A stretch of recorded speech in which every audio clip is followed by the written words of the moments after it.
Perkenalkan, nama saya Anissa Putri Prabangsari dari kelas A.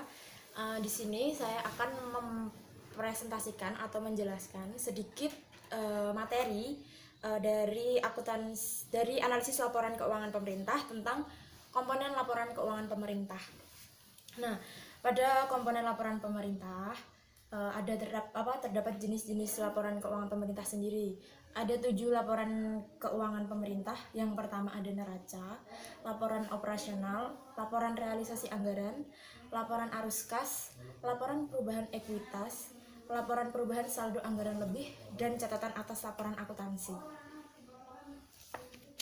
Kemudian, pada komponen laporan keuangan pemerintah membahas tentang elemen-elemen atau pos-pos yang perlu diinformasikan dalam laporan keuangan pada pemerintah itu sendiri. Nah, aturan mengenai penyajian pada elemen laporan keuangan juga bisa menjadi pada standar akuntansi pemerintahan yang telah ditetapkan.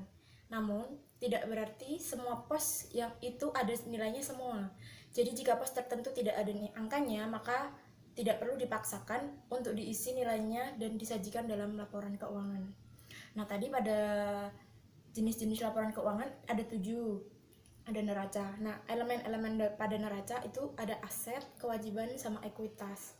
Nah, pada aset sendiri diklasifikasikan menjadi 4 jenis, yaitu aset tetap, aset lancar, investasi jangka panjang, dan aset lainnya. Nah, kemudian pada aset lancar ini merupakan kas dan setara kas yang siap digunakan dan tidak terikat penggunaannya, serta aset yang lainnya yang dapat segera dicairkan menjadi kas dan setara kas dalam jangka waktu 12 bulan per tanggal pelaporan. Nah, pada aset lancar ini meliputi yang pertama ada kas dan setara kas, yang kedua ada investasi jangka panjang, yang ketiga ada piutang, terus yang keempat ada persediaan, kemudian selanjutnya ada investasi jangka panjang. Nah, pada investasi jangka panjang ini meliputi investasi non permanen dan investasi permanen. Investasi non permanen adalah investasi jangka panjang yang dimaksudkan untuk dimiliki secara tidak berkelanjutan. Sedangkan investasi permanen merupakan investasi jangka panjang yang dimaksudkan untuk dimiliki secara berkelanjutan. Nah, pada investasi non permanen meliputi ada beberapa, di antaranya ada investasi dalam surat obligasi pemerintah daerah, ada investasi dalam surat utang negara, ada investasi dalam proyek pembangunan, kemudian ada investasi non permanen lainnya. Kemudian pada investasi permanen itu meliputi penyertaan modal pemerintah daerah pada perusahaan daerah, ada penyertaan modal pemerintah daerah dalam kemitraan, kemudian ada investasi permanen yang lainnya. Nah, kemudian pada aset tetap merupakan aset berwujud yang dimiliki pemerintah daerah yang secara aktif digunakan untuk operasi pemerintah daerah atau dimanfaatkan oleh masyarakat umum. Nah, pada aset tetap ini meliputi ada tanah, ada peralatan mesin, gedung, jalan, dan lain sebagainya. Kemudian ada dana cadangan. Nah, dana cadangan merupakan dana yang disisihkan atau dibatasi penggunaannya. Ini dikhususkan untuk menampung kebutuhan yang memerlukan dana relatif besar. Nah, pada dana cadangan ini bisa meliputi dana cadangan untuk pembangunan infrastruktur, dana cadangan untuk investasi permanen, dan dana cadangan untuk pelunasan utang. Nah, kemudian pada aset lainnya ini meliputi ada tagihan penjualan, ada tuntutan, ada aset yang tak terwujud, dan lain-lain. Nah, kemudian tadi kan elemen-elemen pada neraca. Yang pertama tadi udah dibahas tentang aset. Kemudian yang kedua ada kewajiban. Nah, kewajiban sendiri itu memberikan informasi kepada pengguna laporan keuangan tentang utang pemerintah daerah kepada pihak ketiga. Nah, pada kewajiban ini ada 2, yaitu kewajiban jangka pendek sama kewajiban jangka panjang.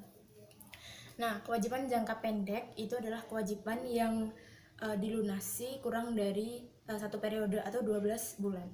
Nah, pada kewajiban jangka pendek ini bisa meliputi utang transfer, ada utang gaji pada karyawan, ada utang perhitungan pihak ketiga, ada utang bank, bagian lancar, utang usaha panjang pada pemerintah pusat, dan masih banyak kewajiban jangka pendek lainnya. Nah, kemudian pada kewajiban jangka panjang ini bisa meliputi utang jangka panjang pada pemerintah pusat, utang jangka panjang pada pemerintah daerah lainnya, terus utang jangka panjang pada lembaga keuangan bukan bank, kemudian ada obligasi pemerintah daerah dan lain sebagainya. Tadi udah membahas aset sama kewajiban. Sekarang kita membahas tentang ekuitas. Apa itu ekuitas? Nah, ekuitas berdasarkan standar akuntansi pemerintah yang lama, yaitu pada PP nomor 24 tahun 2005, diklasifikasikan menjadi 3, yaitu pertama, ada ekuitas dana lancar, kemudian ada ekuitas dana investasi, dan ada ekuitas dana cadangan. Namun, pada standar akuntansi pemerintah yang baru, berdasarkan pada PP nomor 71 tahun 2010, akun ekuitas tidak dirinci lagi dalam 3 jenis ekuitas yang tadi. Ada ekuitas dana lancar, dana investasi, sama ekuitas dana cadangan.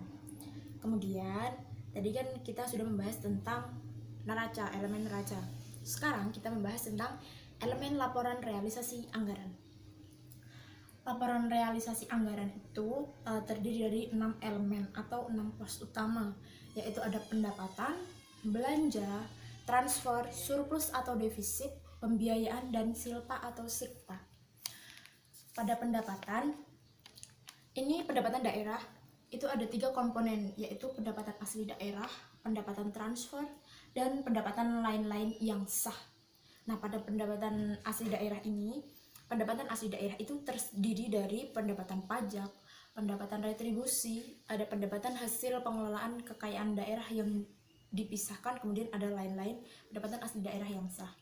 Kemudian pendapatan transfer, pada pendapatan transfer ini meliputi transfer pemerintah pusat berupa dana pembangunan, kemudian ada dana bagi hasil pajak, dana bagi hasil sumber daya alam, kemudian ada dana alokasi umum dan dana alokasi khusus.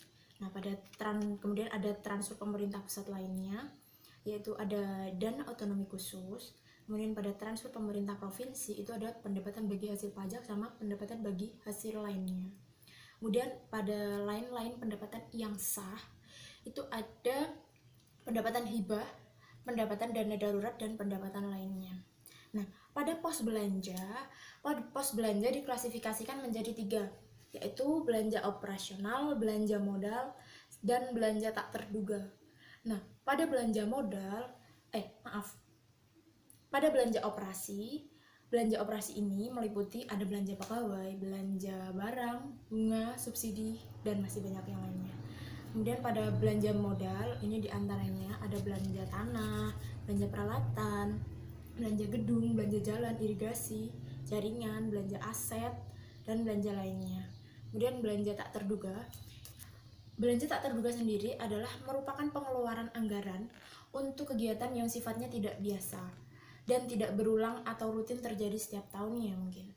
Kemudian belanja tidak terduga ini bisa meliputi atau bisa berupa bantuan bencana alam, bantuan bencana sosial, sama bantuan korban politik.